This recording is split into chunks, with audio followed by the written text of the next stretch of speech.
Okay, Patrick, you are on. Great. Thank you, everyone, for coming to the Media Psychology Colloquium Series.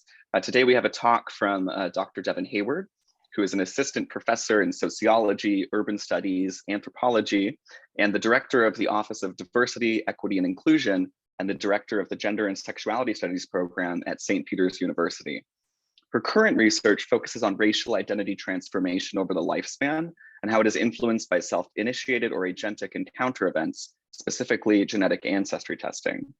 Throughout this work, Dr. Heyward uses qualitative techniques such as life narratives, critical identity mapping, and theater performances to document how individuals describe and experience racial becoming.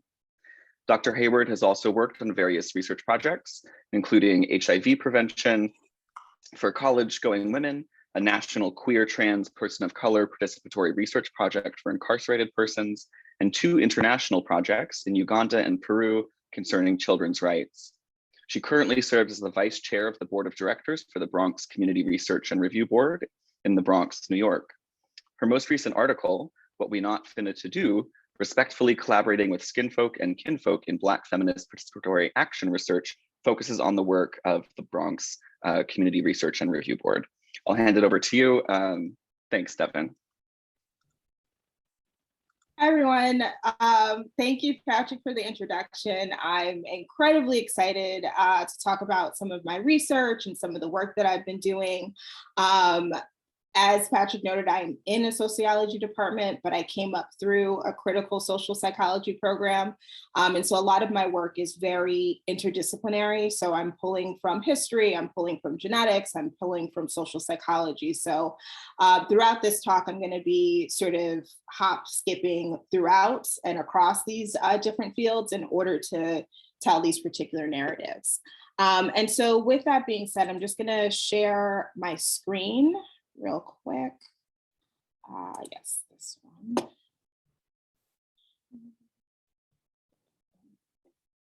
Am I sharing the right one? Actually, let me do this real quick.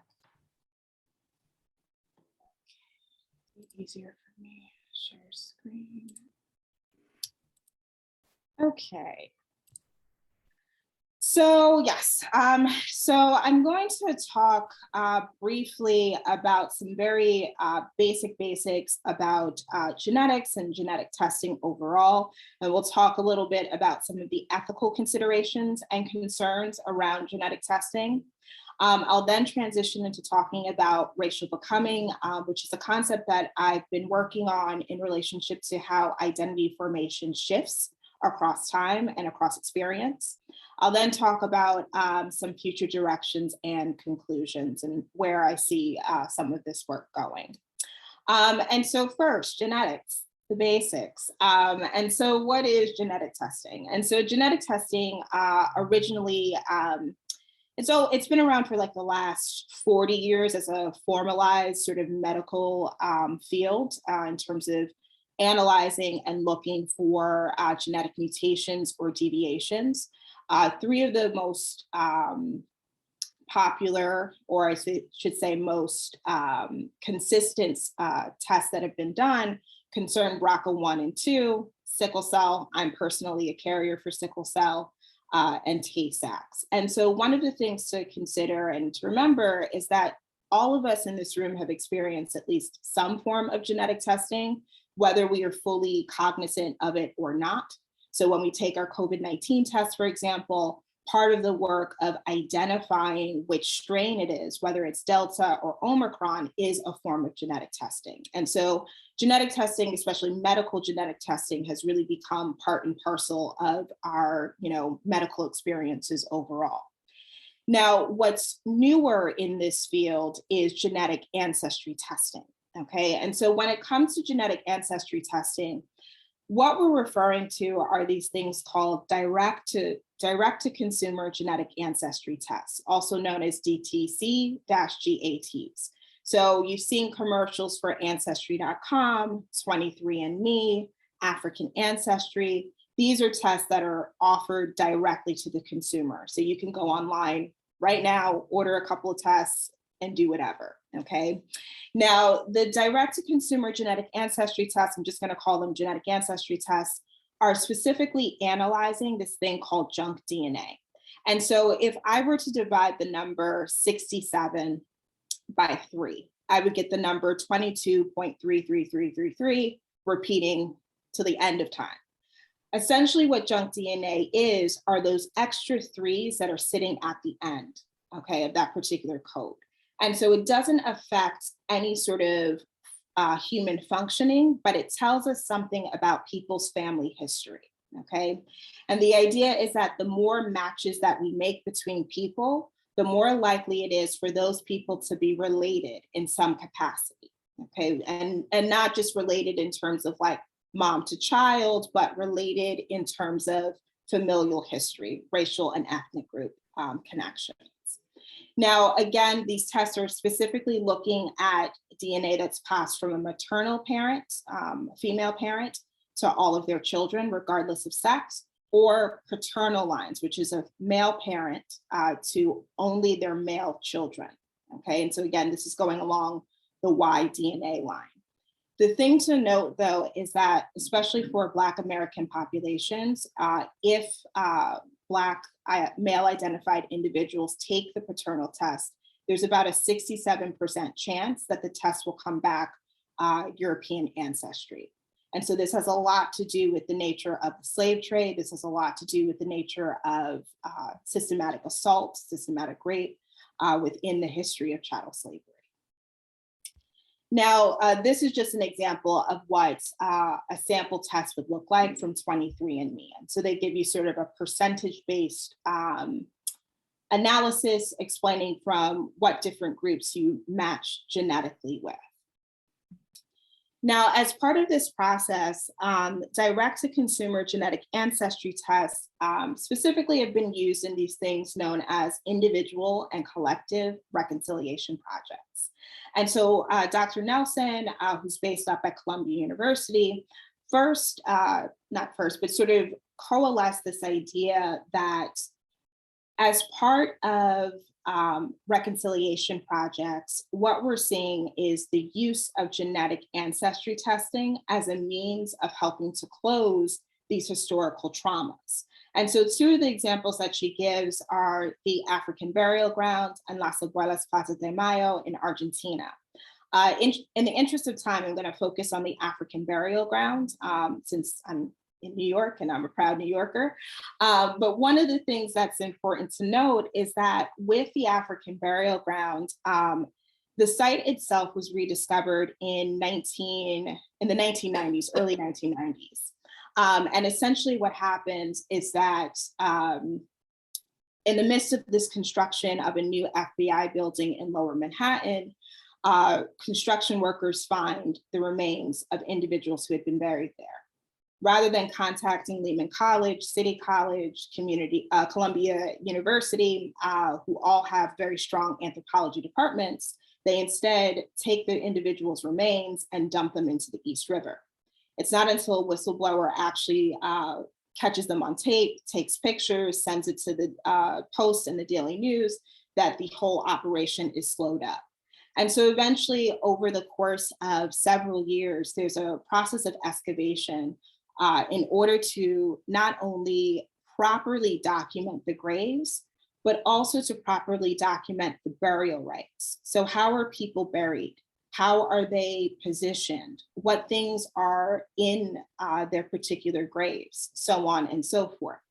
The process of doing this is meant to sort of heal that historical trauma of enslavement in New York, for one, but then also to heal the trauma associated with knowing that these individuals' graves were essentially desecrated, okay? And that there's not this proper sort of reverence that's given to these individuals. Now, the thing to note is that the genetic testing component was a secondary factor. This was more so a question of just knowing specifically where individuals came from. Okay, so are they descended from the Yoruba in Nigeria, or are they descended from, the Tikar in Cameroon?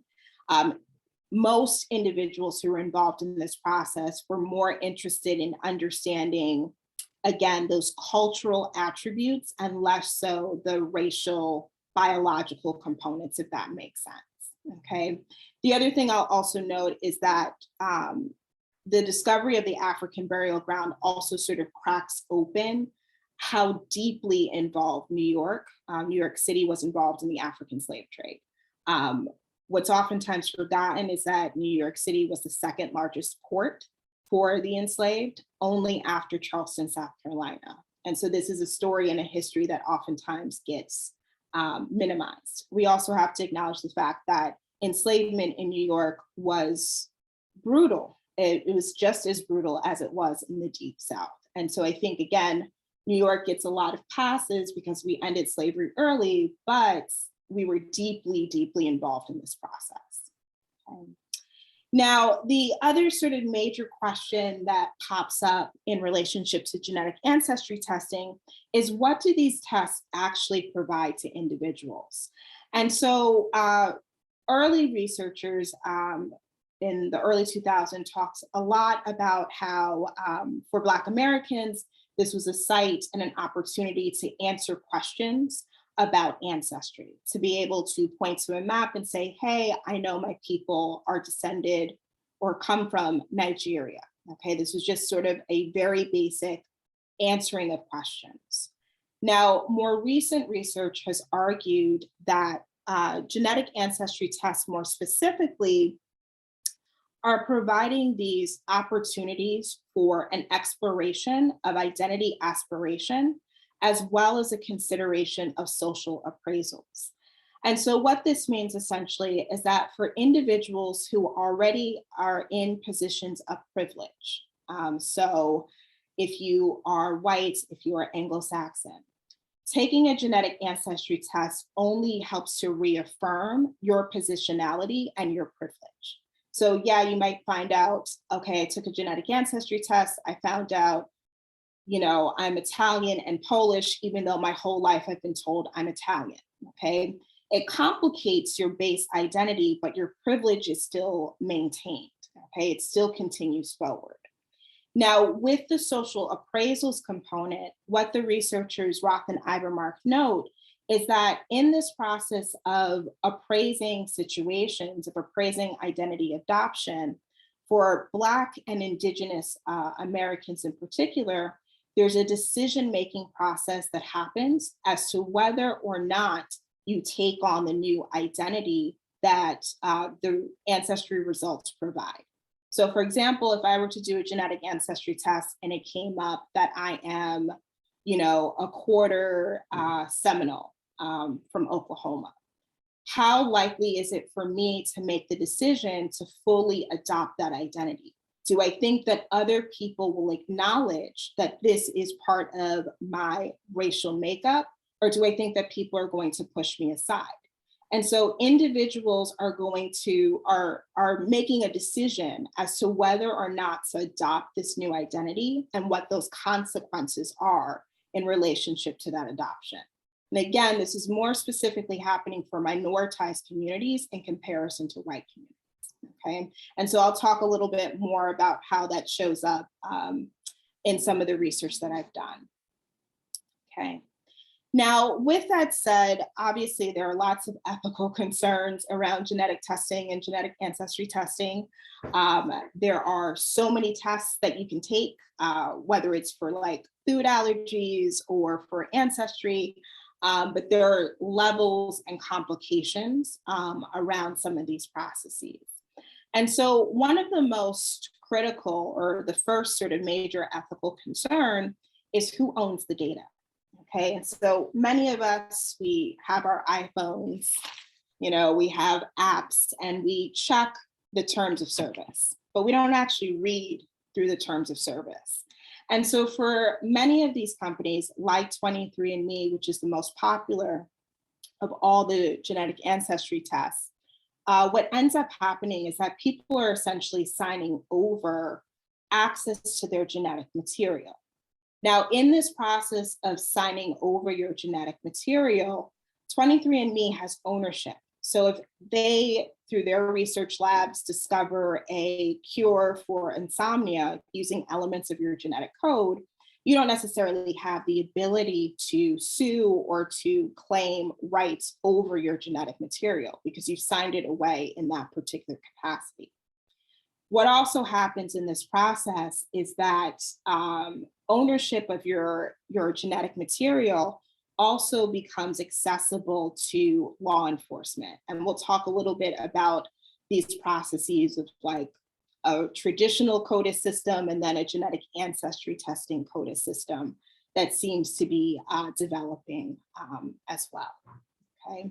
And again, there are more complications around that. I'm happy to like talk more on the back end, but just wanted to sort of provide that context. The other sort of element that also plays out is the difference between nature versus nurture.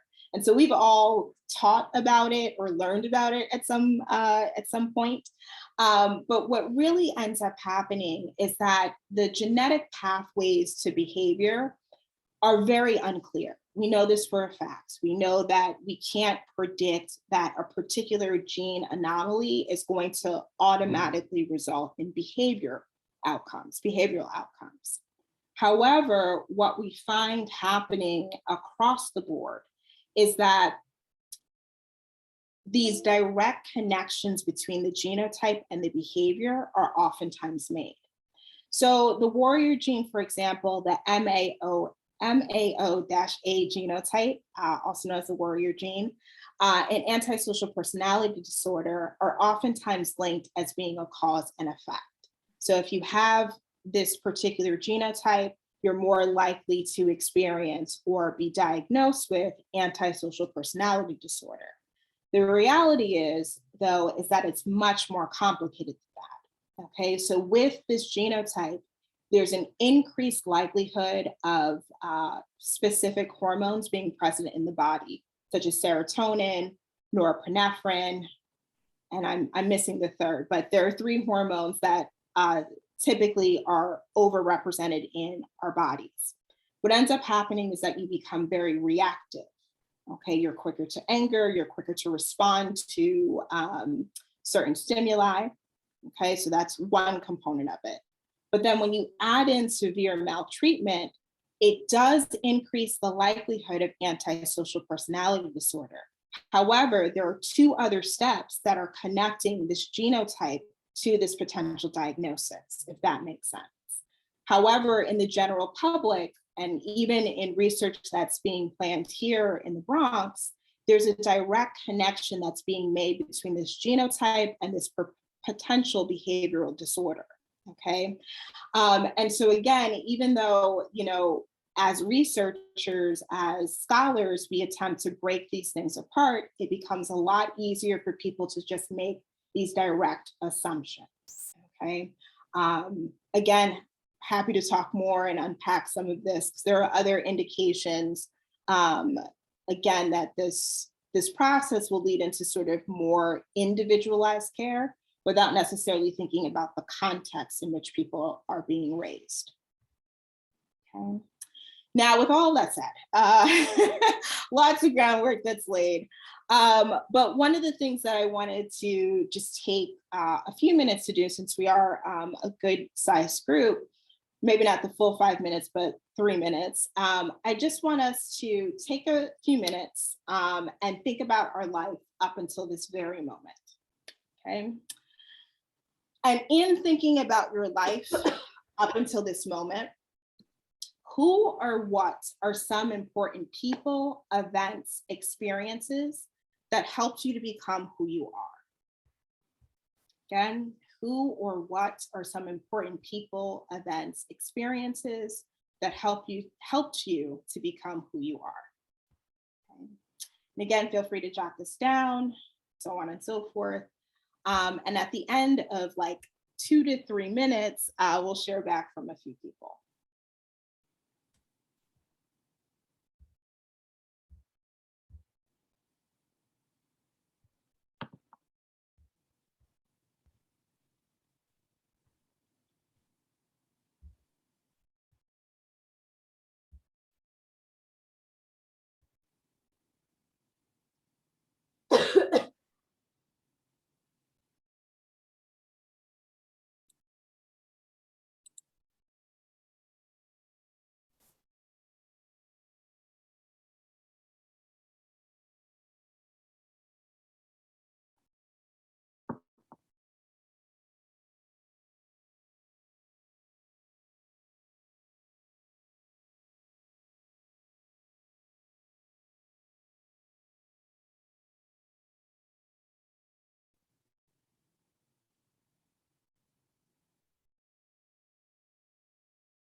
Alrighty.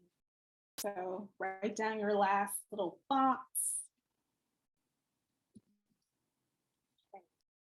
So who would like to share? It doesn't have to be very long. You could just name a few things that came up as you were writing, or as you were thinking about this question.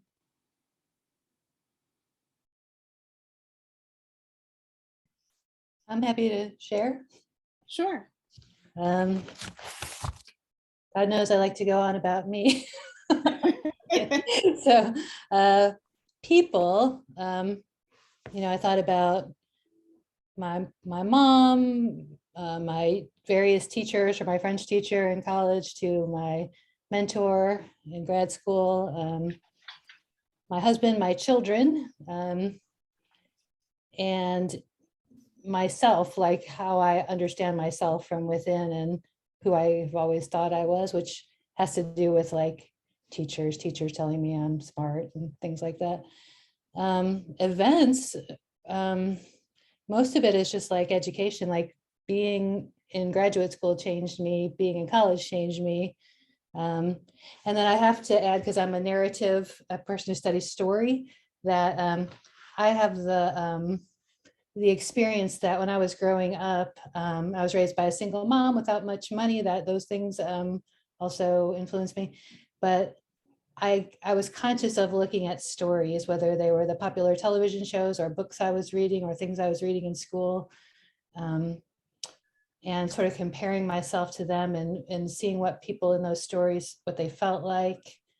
So we're talking about African American experience. I can remember, for instance, it was in the 70s and Roots was on television and we were poor and my television broke during the middle of it, but we still listened to it. So I watched part of Roots and I heard part of Roots. You really need the picture. But, countless things like that, countless stories that I've heard, countless people, I put exemplars, we call them in social psych, just exemplars of, this is what a professor is like, this is what a teacher is like, this is what a minister is like, a priest, all the people that come in and out of your life. Awesome. Thank you, Karen. Anyone else would like to share? I can say, I also put down my parents. Maybe that's our bias as a psychologist. I really do think parents influence us. And also, and then another person I put was my maternal grandmother. I was really close with, and she had a big influence on me. And then I sort of I was thinking of them as experiences, but you could also maybe think of them as like communities of sort of things I was in. But I put down sort of growing up in the church, and particularly this Bible study I went to that was got me almost sort of into like history and philosophy and kind of, looking at the text in a deep way. And then also getting involved in activism in high school and college, I think had a big impact on who I've become. Awesome. Thank you both for sharing. And so just in the interest of time, I'm just gonna move us forward a little bit.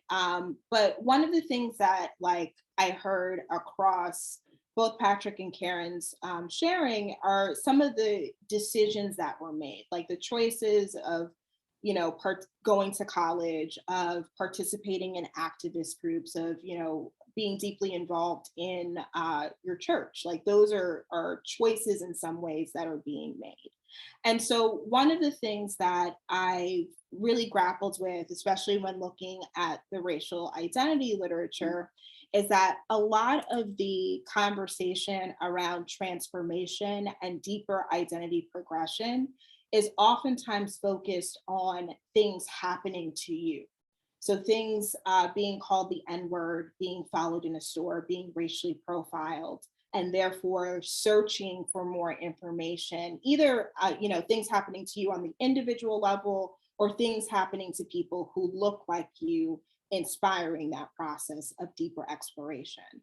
Part of what I argue is that it doesn't always have to come from a negative space, that the decision to look deeper into our identities, to transform aspects of ourselves, are also decisions that we make on our own. So participating in an arts and education research group, or participating like I do in the crib, or whatever the case may be, helps us to sort of further think about our positionality. But again, it's a decision that we've made. There's power given back to us.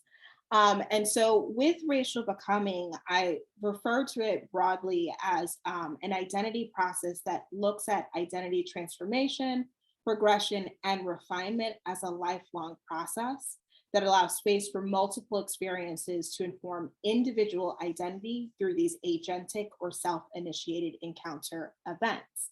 And so one of the core components, and as you can see on your right-hand side, right-hand side of the screen, these are just some of the theories that have helped me to sort of think more deeply about racial becoming.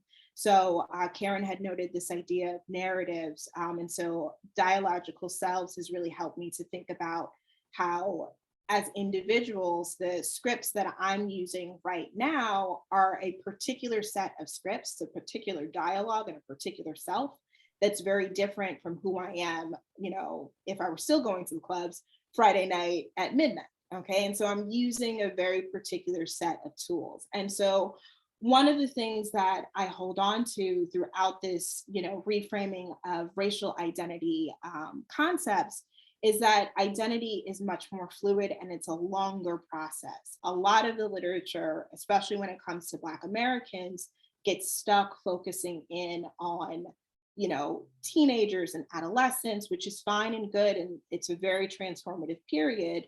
But adults also change, and senior citizens change, and people change over the life course. And so really I wanted to sort of shift some of that narrative towards this lifelong process. And so as part of, sure. Do you mind if I just throw something out there? I want to just thank you for doing that exercise, because it made me, and this is relevant to what you were just saying, it made me realize that my children helped develop my identity, which I might not have thought before, that they came after me, so they can't help me develop my identity, but they certainly have. So that fits with, just my experience fits with what you were saying, that we go through life and we're still developing, and my children help me see who I am, who they see me as, who they want me to be, or who I want me to be. So it's not set in stone. Thanks for that revelation. Of course, yes. No, it's a much more fluid process. Identity is much more fluid than what I think, some of the literature sort of taps into that, but it's so hard to capture some of that process in our writing, I think. Mm-hmm. But yeah, so the Continuum Project is an organization that I worked with to do some of this research, and I'm treating the participation in this organization as an agentic or self-initiated encounter event. And so what is the Continuum Project? And so the Continuum Project, also known as TCP, is an arts and education program that's based in New York City and Washington, DC. So they do work in both cities. And they specifically are designed to do arts and education around Black American identity. And so over the course of 3 to 9 weeks, participants are immersed in sort of theater exploration. So they're creating their own stories, their own theater pieces, they're creating their own scripts, and they're really talking about their experiences up until the point that they enter the program. As part of this process of discovery, there's also a genetic ancestry test that's given. And so at the end of their performance, and they perform it for the public, after the performance, they also receive their genetic ancestry test results. And so again, over the course of this period, we're talking about, family histories, we're talking about conversations around colorism, conversations around sexism, how sexism and racism intersect, how individuals are raising their own kids in relationship to, the institutional structures that we live in now. And so this becomes a very intimate and a very specific kind of group, if that makes sense. They create their how do I put this? Every group is different, and yet every group is the same in some ways. So there's lots of overlap in terms of what people talk about, but every performance looks very different. Now, with that said, just briefly, some of the methods that I used over the course of the study. I'm using the theater performance as a interview in some ways. So this is a site, or the rather like the script of the theater performance is used as a form of text in order for the analysis to occur.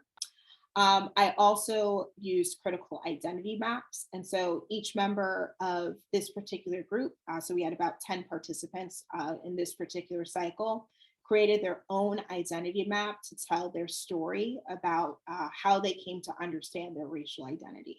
And so on your right-hand side, this is just an example of one of the maps that individuals create, a participant created. Also participant observation. And so over the course of the project's lifespan, I observed the group. I, sat and watched and participated when necessary, the dynamics of the group, how these theater performances took shape, so on and so forth. At the conclusion of the entire program, I did individual interviews with folks using McAdams' life narrative interviews. And I modified some of the questions in part because there were things that I wanted to sort of tap into a little more deeply. So questions about family history, so on and so forth. And then last but not least, group interview, large group interview with everyone, just to get a full sense of people's experiences. And then last but not least, these radical citation practices.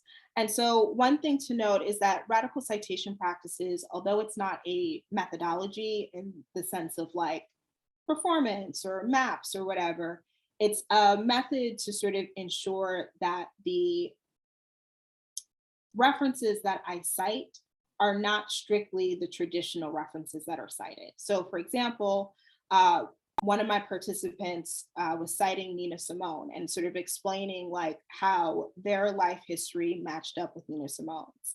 And I could have just said, oh, they talked a lot about Nina Simone, but it made sense to include that as a particular reference. This is a site for individuals to understand or to locate themselves in these larger histories, okay? And so again, throughout this writing, I made it a point to make reference to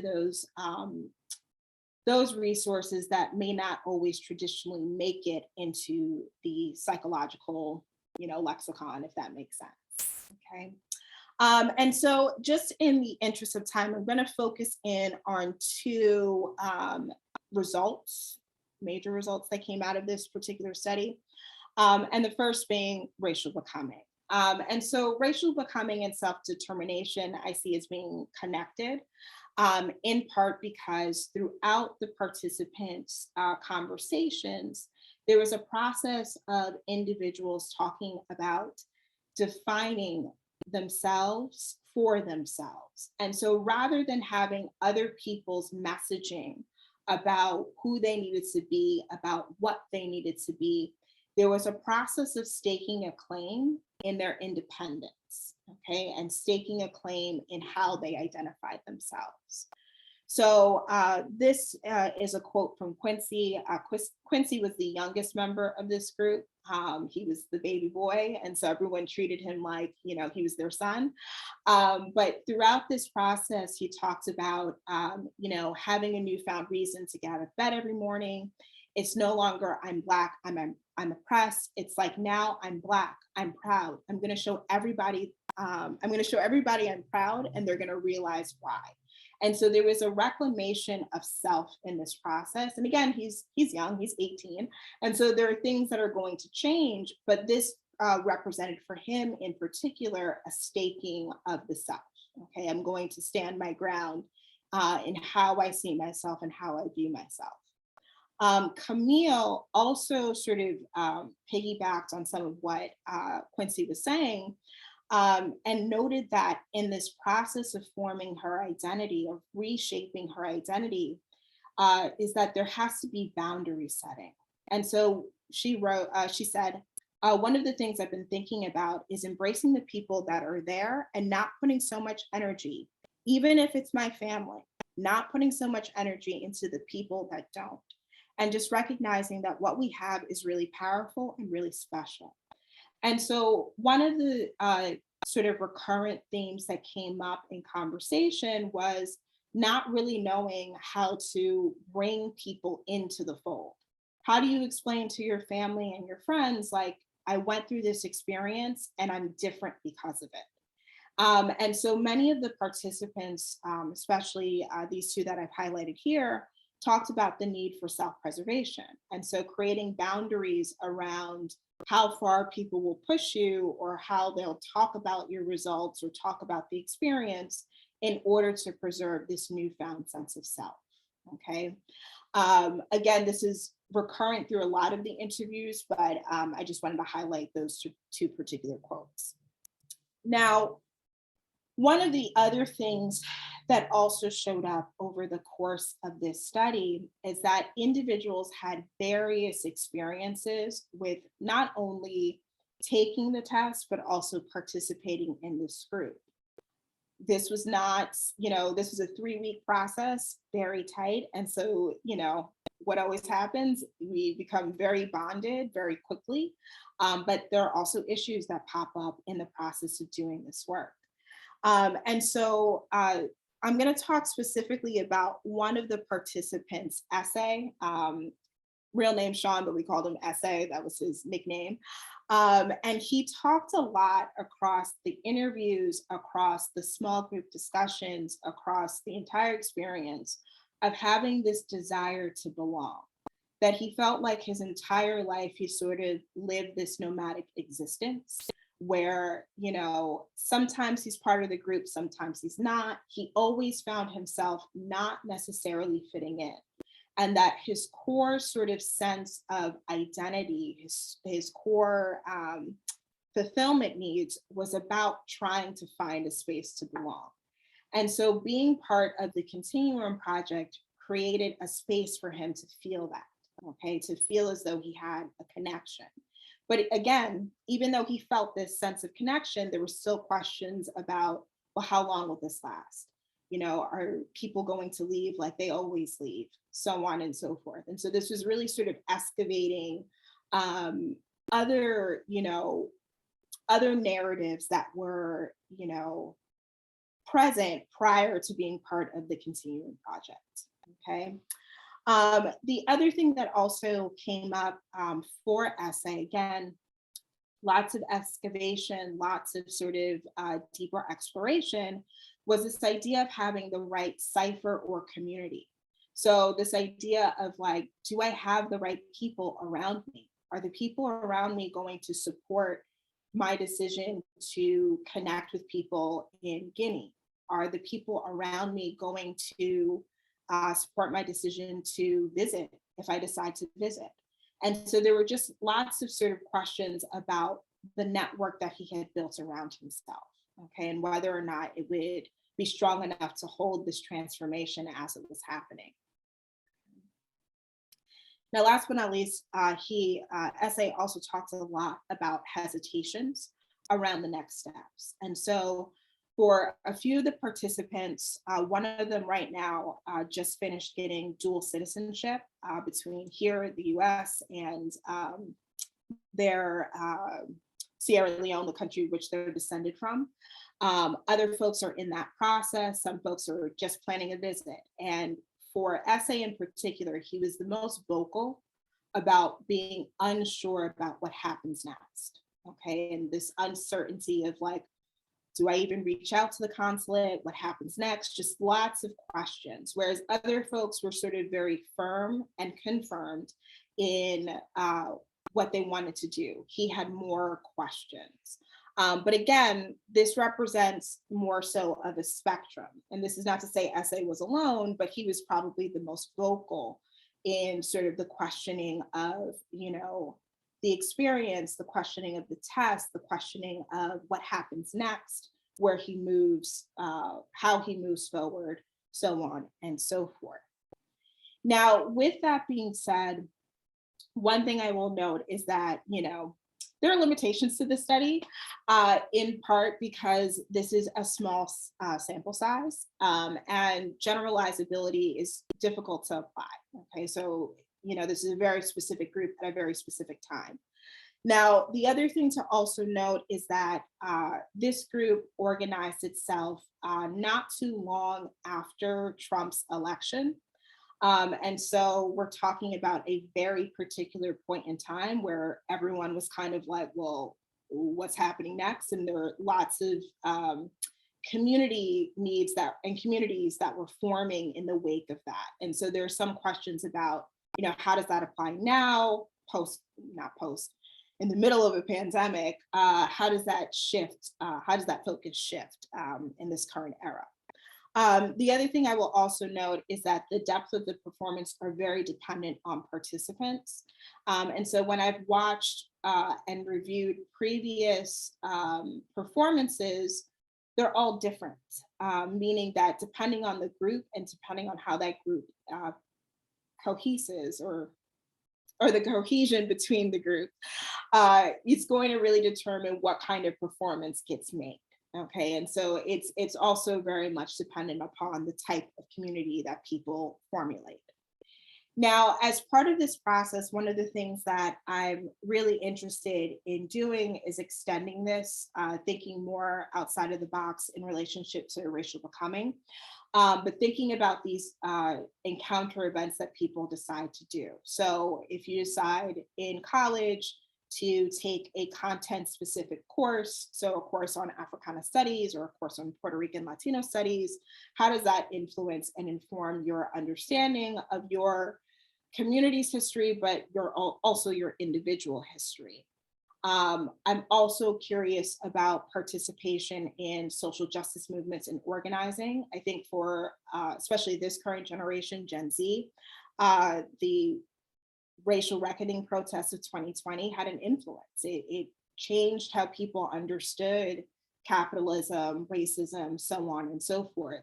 And so I would like to do a deeper exploration of how those things also manifested in shifts overall in identity and identity formation. What I will note too is that because of this anti-critical race theory sort of backlash that we're seeing across the nation, there's also a deeper push, especially online, where we see young adults moving closer towards those texts that are, quote, at risk for being banned. Okay, and so I think there's room to explore where those how these changes influence individuals' identities. Okay. Now, the last piece that I just want to leave us with is that as genetic technology progresses, as more people access genetic ancestry as a field, we're sort of dealing with these things that Christina Sharp calls wakes. And so the idea of the wake is that this is the initial rupture of chattel slavery leaves us sort of standing in the wake of that initial trauma. So whether we're talking about, standing vigil over those people who've passed previously, standing in the wake of a ship, so on and so forth, this is an initial trauma that we've experienced that has to be contended with. And so now in the 21st century, we're still sort of grappling with the effects, not only of that initial rupture, but these new ruptures that are occurring. So if we think about child separations at the border, for example, in 2018, it first became public knowledge that families entering the southern border were being separated from their families, from their parents. Now, what's happened in recent years is that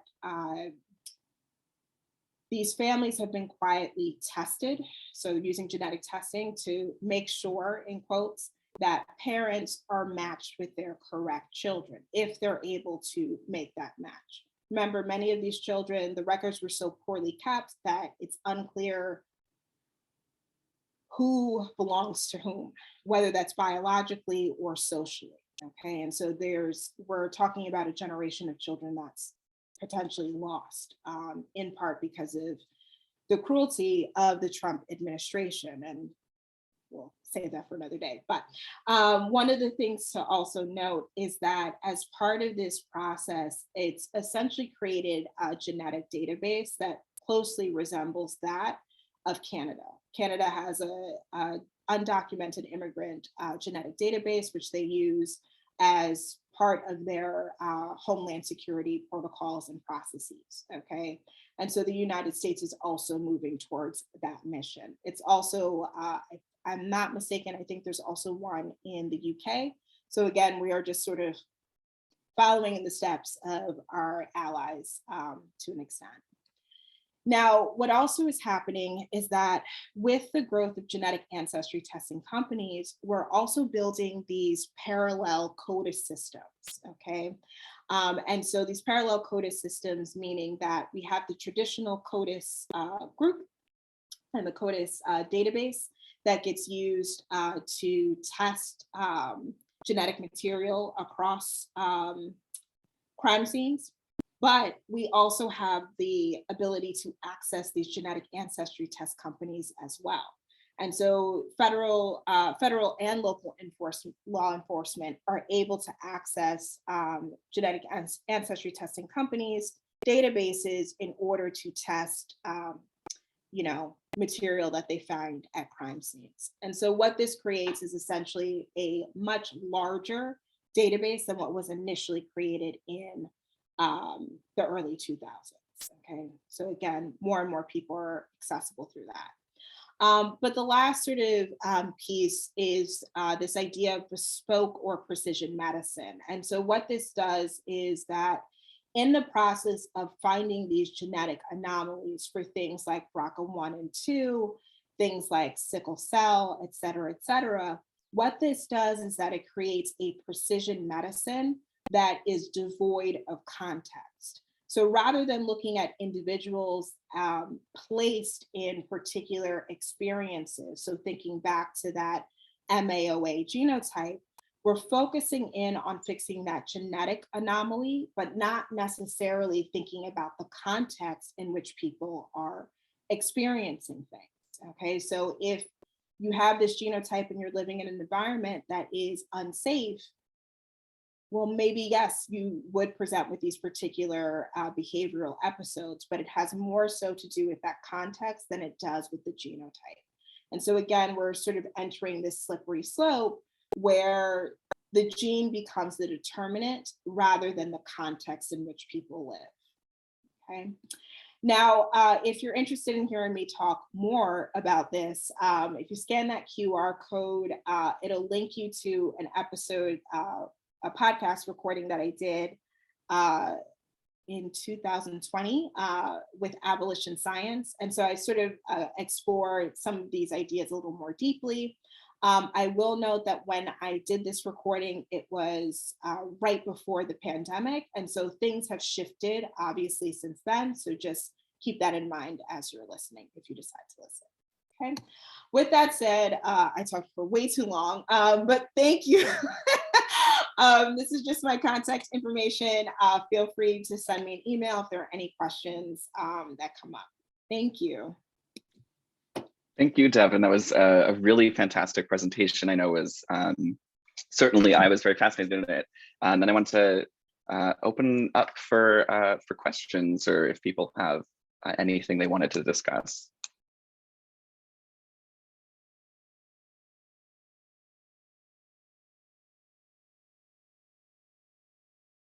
I wanted to echo some of the comments in the chat. I loved hearing about your methods. And I thought you had such like a great mix of methods in this. And then I was thinking, it's so interesting to think about performance, as a text or as an interview, because it is something that's, people are sort of presenting in a public way, but they are saying something, and so thinking about how to analyze that was sort of something on my mind. But also, I think there's so much parallel between your work and some of the work that me and Regina and other people sort of doing, sort of looking at digital data and the ethics of those, the use of those. When you said, who owns the information in the beginning, I was like, that's such an important question now across so many realms, where information about us is being used, being put in these databases, like you were just talking about in Canada and the US now. And what are the ethical challenges around that, and who has the right to have that data, and how can we have better control of our own data? I don't know, that's sort of what I was percolating as I was thinking about this. Yeah, and that's something that I always come back to, is like the question of ownership, and like, yes, it's improving, I guess, in some ways human life, but then it's also, there should be barriers and boundaries between that. And so yeah, so I'm always like kind of grappling with that process as well. Yeah. Regina? Devin, wow. I was just on mute listening, and at some point it's like, you're at a Broadway show at the opera when you hear, the soprano hitting the note of the tenor, and I was just like, fantastic, I mean, it is amazing, I really loved how you brought up this issue about nature nurture, which is so lost in our discourse as psychologists, because there is a default positioning to either the neuroscience, or in this case, genetics as identity, right? Mm-hmm. And what I think you do is you really blow it up. You really give us a very rich description of what self-identity of becoming really means, that is not really necessarily, what we find in the, genetic testing. And yet I hear so many people talking about their identity based on those genetic results. And it's troublesome. And I have actually, because if you look back in history, you see that certain societies at a certain time turn to genetics, and it's not pretty, right? I mean, there was a fascination with genetics in, I know, Nazi Germany, right? And eugenics. And so the whole genetic discussion appears always at a certain point in time, right? And I have heard a lot of people use their genetic identity as, in really, derogatory ways. And I recently was exposed to someone who mentioned that, he had Black ancestry. He was 0.05 something. So I guess he can speak for that group. I mean, imagine the privilege. There is nothing in his identity. But so anyway, I just really want to thank you, because I'm really hungry. I think, for this kind of sort of exploration, these distinctions. And I think that this just opens up, and I hope that, somehow we can reach out to you for more of what you're doing, certainly in our interest here in sort of data and data technologies. But wow, thank you so much. No, thank you. I'm glad to be able to share some of this work. And, I think it's constantly shifting as new information comes out about how these tests are done, what happens to the data, who gets rid of the data, who keeps the data. 23andMe was recently back in the news, I think in December, back in December, talking about how large their database is. Essentially, there's enough data in there to profile every person living in the United States. Like, we could figure out who's related to whom, which is troubling in some ways. Like, it's the Matrix and Gattaca are real at this point. And I think the other layer too that I really didn't get a chance to talk about is some of the work of Ruha Benjamin. I forget what institution she's based in, but she talks a lot about the fact that genetic technology in particular is being used to not just create genetic profiles, but phenotypic profiles of potential criminals. And so based on the DNA that's found at a crime scene, the FBI in particular and the Department of Homeland Security are able to build a profile of what the potential perpetrator looks like based on those genes. And so obviously you can build a construction of what someone may look like and then start targeting populations based on this profile. But then it turns out that the actual person looks nothing like the profile you created.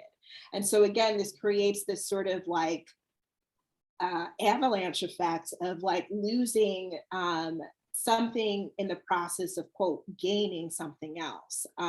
The other thing to note too is that it's becoming quickly normalized in our public media. So if you watch, I know they're terrible, but I watch a lot of like propaganda shows like Law and Order SVU, Chicago PD. They talk about this technology consistently enough without raising questions about it that it becomes normalized. It becomes this like, oh yeah, of course they should do, access the genetic database. Like, why wouldn't they do that? Of course they should create a racial profile based off of this DNA sample. But again, we're losing something in this process and just sort of reaffirming these connections between race and crime. I mean, it's an extension of predictive policing at a certain level, right? And by the way, Rua Benjamin is, because I have her book, I think she's at Princeton, if I remember. Thank you. I was like, it's somewhere in this. Yeah, she is. Thank you. Great. Really amazing. I'm intrigued. Agreed. Thank you. It's such an interesting area and such a fantastic presentation. I'm really intrigued by the idea of how the genetic tests can people can learn information, genetic history about themselves that they didn't know, and it makes me wonder about the reliability of information we get from sources other than genetic tests. And we have a lot of adoption in my family. I have a brother, older brother who's adopted, where we have zero information about his biological parents because that's just what it was at the time. I have adopted twins. I have adopted twins who are 26, and we had a fair amount of information from their birth mother, which we shared with the kids because it was, we were just more open about it, and they formed, somewhat of their identities were formed based on this information, but only recently at age 26, my daughter, who had done some exploration, realized that a lot of that information that we had was just wrong. It was just false. So there's those questions again remain about, well, now that we know something different about our genetic history, how does that affect what we choose to emphasize or de-emphasizing? I think psychologically de-emphasizing might be harder than emphasizing something new. It's just really fascinating psychological questions. Yeah, and this is something too that I've wanted to do is like the interviews that I did happen right after folks got their Ancestry results, and so there's like a definite like full adoption of this identity, a full adoption of like what happens next, like yeah, boom, boom, I'm going. And now that some time has passed, I'm very curious for those participants who didn't, necessarily go visit the continent or, seek out citizenship, what happens next? Like how has it, shifted in your understanding of yourself? Is it just a fun fact, or is it like still core to how you see yourself? And I think also what plays out is that the technology is getting exponentially better. And so if you take the test again and you get a slightly different result, how does that alter, your perception of that original result that you received? Or does it not matter? Do you actually even care to take another test? And so like there are questions still sort of percolating around sort of the long-term usefulness of it in that capacity. But I think in particular for this group, it was less so about the test itself and more so about being a member of the community that really helped to shape sort of that identity transformation. And again, not saying that the test wasn't important, but I think the community membership really transitioned and transformed the group overall. Yeah, I'm struck that you're asking such profound psychological questions about identity, but in very grounded, particularistic ways that I think are quite compelling. And I love the way you present because it's so clear and you bring people along with constructs that we may not be 100% familiar with or historical information. So I wanted to just note the way your work for me is at the intersection of the social sciences and the humanities. There's an art to your thinking, the way that you work in the context of drama in a way, but also so much of it, you tell mini narratives about people and their lives so skillfully. And the reason I noticed this was the way that you take particular constructs, like you had bespoke medicine, right? But there are so many. I would say maybe there were 10 constructs like this that sprinkled throughout the talk, like little sprinkles on cake. And they, you explain them in ways that brought your thinking alive. It was quite remarkable. And so you narrated us through, I think, complicated terrain at the individual, the systemic, the historical. And you were able to do it with tremendous clarity. So I just, big applause to you. This is a really wonderful, wonderful talk. And you've been doing this work long enough so that you're really, you're an expert on it now. You started this in graduate school and it was, you were the only one who was doing this at the Graduate Center. And then it's so amazing to just, really thrilling to be at a talk that you're giving that's so rich and so generative. So I just wanted to send more applause your way and congratulations. And yeah, really special. Thank you, Susan. I appreciate that. Yeah, this is, it's always, I feel like it's always hard to talk about the work until I'm talking about the work. And so I'm really grateful that it made sense and that it was clear because, I sat here this morning like, oh my God, am I making any sense? So, well, thank you. You push the boundaries of complexity because you're talking at multiple levels and how they intersect up and down and across.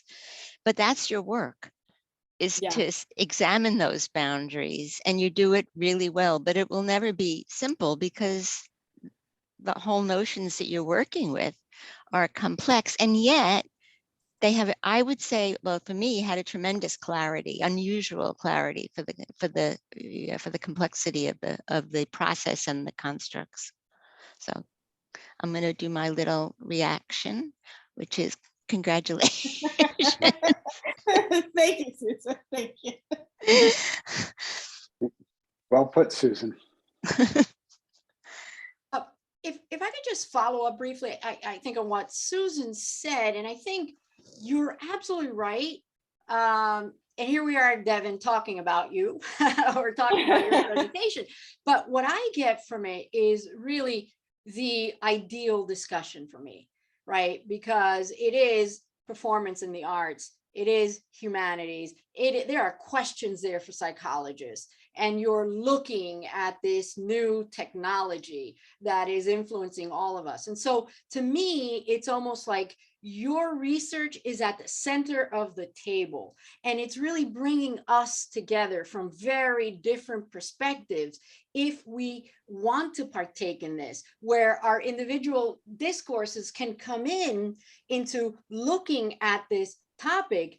And I have to tell you that in the 21st century, and perhaps as a psychologist, it should have always been this way, but for historical reasons and cultural reasons, it was not. That is the ideal form of research, and of exploring a topic. That is what it should be. And so I think that that's what, you leave me with a renewed sense of working to achieve that, with our students, with our grad students, asking these types of questions. So, I really want to thank you because, this was just amazing. Thank you. Of course, I'm so happy that this conversation was so generative and useful, and thinking about, lots of different topics and lots of areas. Yeah, I'm happy to keep this conversation going and talking more in the future. Do you know Chandra and Melissa who are on the call? No, I don't. Chandra, I may have been in the program way before you, right? And Melissa after, and they're both amazing. You really should. I want to introduce you. You're kind of like this on my screen. And I wondered if Chandra and Melissa had any questions. I mean, can everybody hear me okay? Yeah. So fantastic. I mean, do I have any questions? I mean, I have a million questions, but I think that the last thing that I'll just respond to the last thing that was the last point of the conversation about genetic testing. I mean, I just think that this is a new opportunity to ask questions that we've been asking.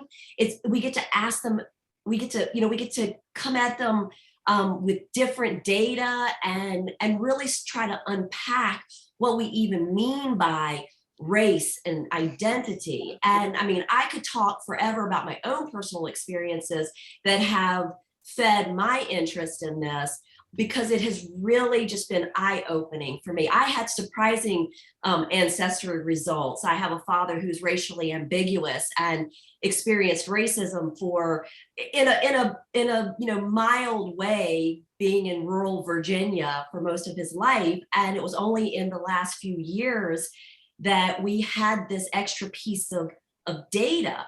And that has really, made a lot of people in my family come at this question very differently. And anyway, I just think that in a bigger sense, it's a great way of challenging a lot of the assumptions that we have and really poking at what do we mean by identity. Mm-hmm. And how do we construct it, right? The process piece of this is so fascinating. Yeah. Yeah. Yeah, and Chandra, Bill Cross was your mentor. Mm-hmm. So Emily, right? Yeah. We're siblings in a way. Yes. Along the theme. And Melissa, I know you're so interested in this topic. I wondered if you had any comments, questions, observations. Melissa's second year in the program. Oh, awesome. I'm still in it. Newly in it, it still feels, yeah. It's harder for me to formulate things on the spot, but I just really appreciated what you were presenting. And I especially love the idea of identity as in process and something that happens really till the end of our lives. I'm also a psychoanalyst, so I really believe in human development as a lifelong endeavor. Yeah, and I think, particularly socially constructed identities, I think there are so many ways that those change and are influenced, even the way constructs change. I'm particularly interested in gender and sexuality, and I think the way that those have changed in the recent decades, the identity formation is so different from when I was young, because I'm not young anymore. And I just think that, across the board, there's so many different ways that identities are being formed these days and definitions. And also one of my other concerns is how political backlash is playing a part in all kinds of progressive identities, and how are people holding on, with the onslaught times that we're in. Mm-hmm. Mm-hmm. Yeah. Well, we should all go out to dinner. We would have a great dinner. Everybody here is so wonderful. In the old days before 2000, it's sort of what would happen, except we couldn't have all been here because we're all over the country. Right. One of the unexpectedly nice things, yeah. Of COVID is these kind of, yeah. But sorry, go ahead, Brandon. Oh, I was just going to say maybe bring things to a close, and Devin, thank you again. It's just been course. such a fascinating afternoon. Yes, Yeah. thank you guys. Susan I and really Chandra and appreciate it. Melissa, great to meet you. Thank you for coming. Yeah, This is thank you so fantastic. much. Thank you. so much. I was so Okay. excited to receive the invitation. So I love seeing SP show up in my mailbox. So Oh, great. Great. Yeah. And we're very happy to have you all here at Yes. Fielding for the Indeed. afternoon. Yeah. Yeah, nice to meet you, Brian. Nice to Yes, meet you. everybody. Thank you all. Thank Bye, you. Thank you so everyone. much. Uh, Great. Let's do it Thank you, again Devin. sometime. Bye-bye. Yeah. Yes, Sounds thank great. you. Bye. Bye-bye.